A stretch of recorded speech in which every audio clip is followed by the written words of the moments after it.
스르베 스포츠입니다. 2025 K리그가 막바지를 향해 달려가고 있습니다. 전북 현대는 우승했고 인천 유나이티드도 2부를 우승하면서 바로 1부로 한 시즌 만에 복귀했습니다. 하지만 시즌이 끝나도 끝나지 않는 팀들이 있습니다. 강등을 피해야 하는 K리그 1 팀들과 승격을 열망하는 K리그 2 팀들이 1부 리그의 자리를 두고 맞짱을 뜨는 승강 플레이오프를 치러야 하는 팀들인데요. 오늘은 승강 플레이오프에서 1부와 2부 중 누가 더 많이 이겼는지, 그리고 요즘의 분위기는 어떤지 한번 이야기해 보겠습니다.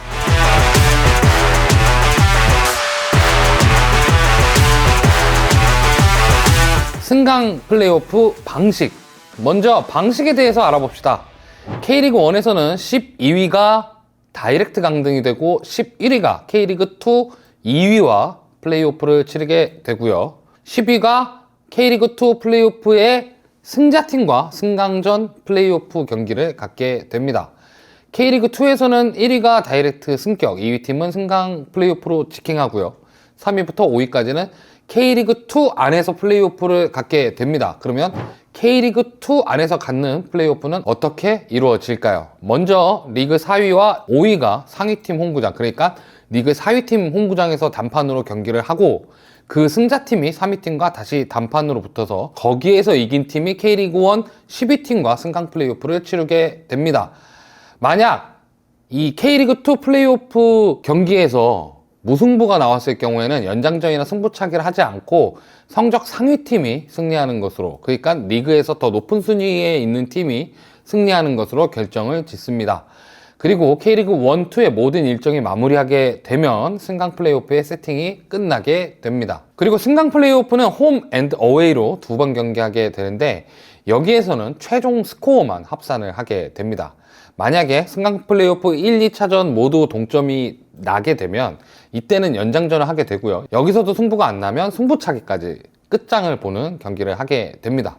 이게 다 끝나야지만이 최종적으로 1부 승격이냐 혹은 2부 강등이냐가 결정되게 됩니다. 그렇다면 1부와 2부 중 누가 더 많이 이겼을까요? 승강 플레이오프가 시작돼 2013년부터 2016년까지는 모두 K리그 2 구단이 승리해서 승격을 했습니다. 최초의 승강 플레이오프였던 2013년 강원부터 경남, 부산 아이파크, 성남이 모두 패해서 2부 리그로 강등이 되었고 K리그 2였던 상주 상무, 광주, 수원FC, 강원이 1부로 승격을 했습니다. 이 같은 기간에 부산 아이파크는 일부 기업구단의 최초로 2부 리그 강등이라는 불명예를 얻기도 했죠. 2017년부터 2021년까지는 반대로 1부가 더 살아남았습니다. 상주 상무, FC 서울, 경남FC, 강원FC와 부산 아이파크가 3번 승강 플레이오프에 올라오고 대전 하나 시티즌이 한 번 올라왔는데 1부 상주 상무와 서울, 강원이 살아남았고 2부 부산 아이파크가 3번의 재수 끝에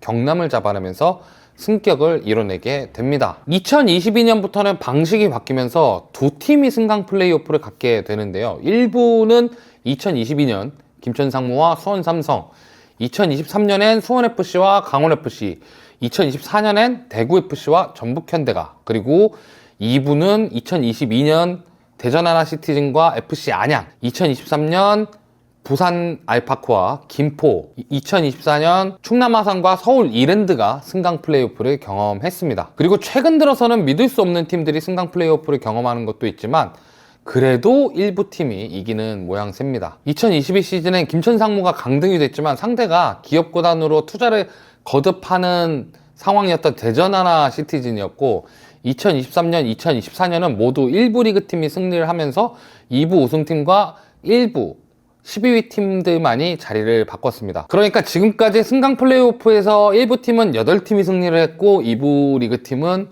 6팀이 승리를 하면서 단순 숫자상으로는 역시 1부 리그가 더 전력적으로는 유리해 보였죠. 하지만 실질적인 차이가 있습니다. 최근 들어서는 다이렉트 승격하는 팀들도 어느 정도 규칙이 생기는 느낌입니다.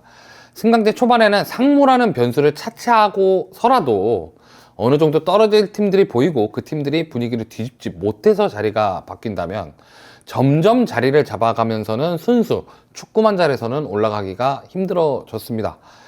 제주나 인천같이 투자를 엄청나게 해서 전력을 갖추고 내내 압도적인 시즌으로 바로 승격을 한다던가, 투자가 좀 부족해도 감독의 배팅을 해서 승격을 하는 광주 같은 팀도 있습니다. 그렇다면 FC 안양의 다이렉트 승격이 뭐냐고 하겠지만, FC 안양도 시의 전폭적인 지원과 같은 시기 경쟁하던 구단들의 부진도 작용한 것도 있습니다. 그 밖에는 국가대표도 공짜로 임대하는 김천상무라는 규격 외의 구단들이나, 아니면 단숨에 승격하기 위해서 일부 자원들을 잔류시키고 보강했던 인천, 제주 같은 팀들이나 2부 리그의 에이스들이나 1부 리그 준주전급들을 보강해서 승격을 노리는 대전 하나 시티즌처럼 결국 지원이 받쳐줘야 승격을 하던 잔류를 할 수 있다는 공식이 생기고 있습니다.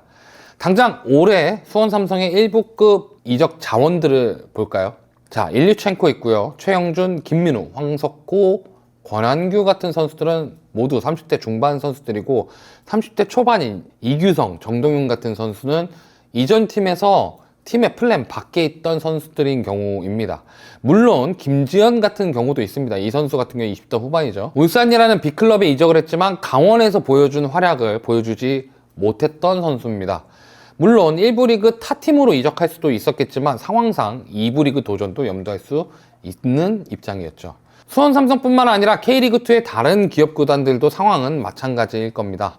1부의 시민구단들도 허덕이지만 2부의 시민구단들은 더 큰 차이에 놓일 수밖에 없고, 기업구단이라 해도 2부 리그에 장기간 머무르면 2부 이미지가 씌워지면서 투자 의지와는 별개로 1부 주전급 선수가 오기 쉽지 않은 그런 환경인 것은 사실입니다. 실제로 대강 2부 시민구단들의 선수 영입을 보면 1부 경험이 있다 해도 K3를 거쳐서 온다거나 하는 경우가 굉장히 많거나, 혹은 동남아를 거쳐서 오는 경우가 많죠.